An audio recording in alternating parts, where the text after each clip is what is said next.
Okay, so this hedge has been planted probably about 7 or 8 years ago, so it's the first time that it's ever been laid. It's mostly hawthorn. There are some areas of honeysuckle in here which make our jobs a little bit difficult, but of course wildlife loves it. There's bits of blackthorn and various roses, fruit trees, all sorts of other things, but mainly it's hawthorn, and hawthorn makes a fantastic strong dense hedge. Once we lay this down, it will really help to thicken the hedge up, okay, because at the moment you can see it's quite gappy underneath, so by laying it down it's going to really thicken it up, make it much more dense, and that will hopefully be good for the wildlife as well as making it stock proof. Okay, so the actual process of laying a hedge, in this case the hedge is not on a bank. Usually in Devon the hedges are on a bank, but here we've chosen to use a style called North Somerset, which basically you have 2 lines of stakes that alternate, and all the bushy ends of the hedge are held in place by that stake line.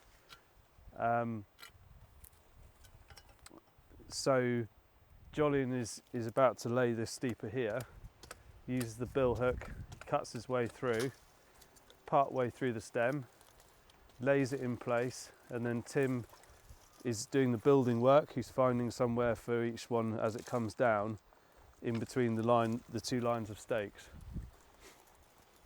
So you can come and see closer up here, he's just cutting the last bit off here. This is called the heel, that bit that sticks up, and by removing that it means that in the spring the sap will come up into the tongue and flow along the steeper into all the dormant buds, and that's where the hedge will shoot from in the spring. So essentially we're creating a living fence, and before the days of cheap stock fencing, this was how animals would have been kept in the field. Okay, so this is the next steeper that we're going to lay. You can see here, this is the black mypex that was put down when the hedge was planted, and that's really helped to stop the weeds from growing up, but it has made it quite difficult for us to clear that away and get access to the steeper. What I'm going to do now is I'm just going to trim off some of these side branches here, because we're not going to need those, and it will just make my life a little bit easier to get in there. When you're working in a hedge, it's not gardening, so you don't have to trim everything off perfectly as you would if you were pruning a tree.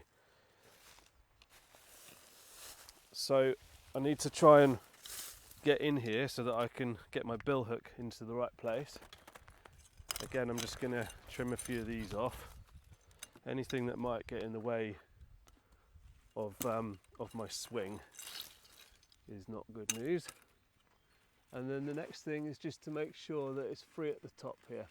It's not caught up in anything else, which that's okay. Okay, and then I'm going to come in from the back with the bill hook and try and make a nice long cut down through until it's thin enough that it will bend over without snapping off, hopefully. Okay.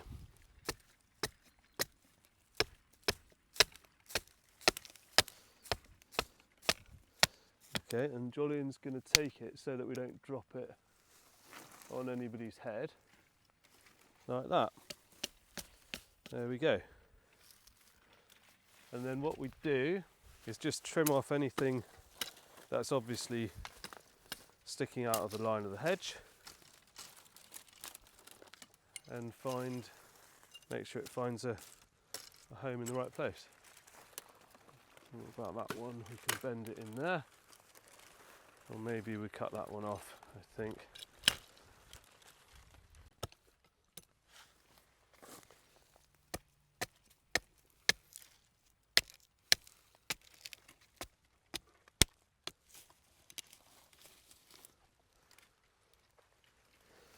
So this is the tongue that we've created.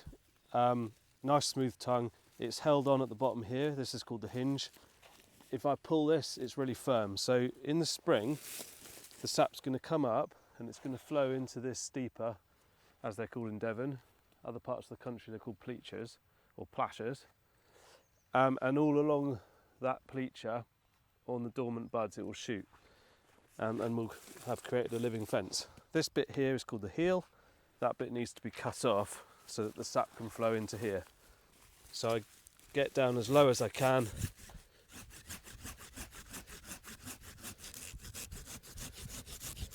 And just remove that heel.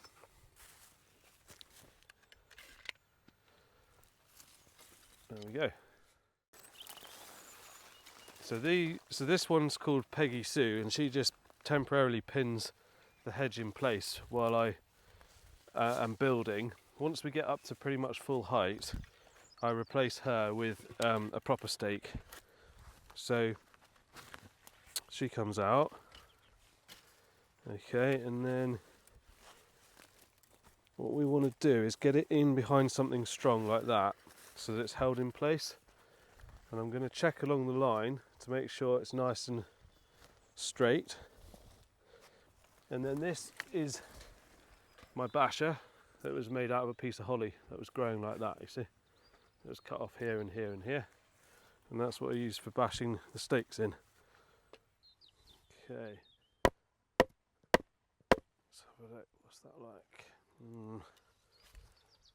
Yeah. Not perfect. That's a bit better.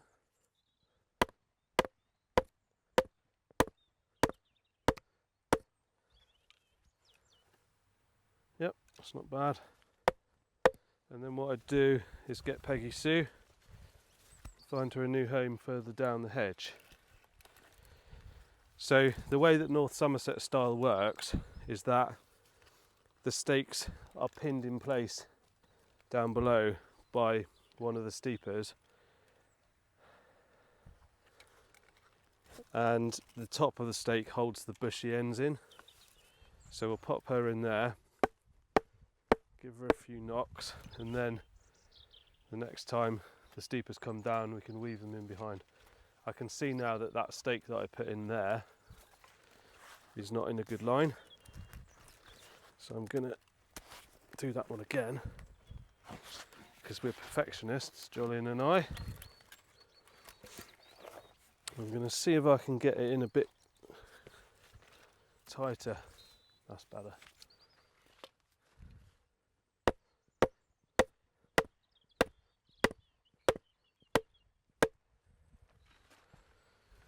Yep, that's better. So the next thing to do is to trim the stakes flush, so they're all level all the way along. As you can see, these ones have already been done, but along here they haven't. So what I do is I use the chainsaw. Using the top part of the chain, you get a cleaner cut, and I hold myself in a position so that when I go to the next stake, it's the same position. It's easier said than done when you've got a fence behind you, but it gives me an idea as to how high it should be. So, like that. Next one.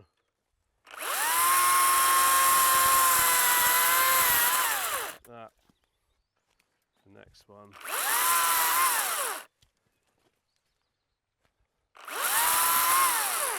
Yeah. So I do that all the way along.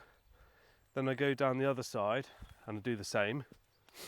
And then to finish off, we just have to trim it up really.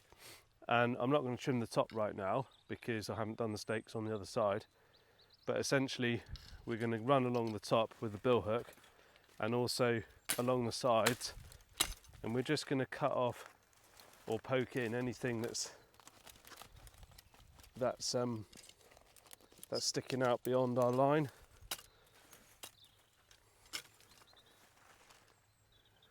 And just trimming off like that. Yeah, just to make it nice and tidy. And obviously if you look down that way you'll see the bits that we've actually done, but at least that's just an idea as to the process of how it how that occurs. So this is the part of the hedge that we've now finished.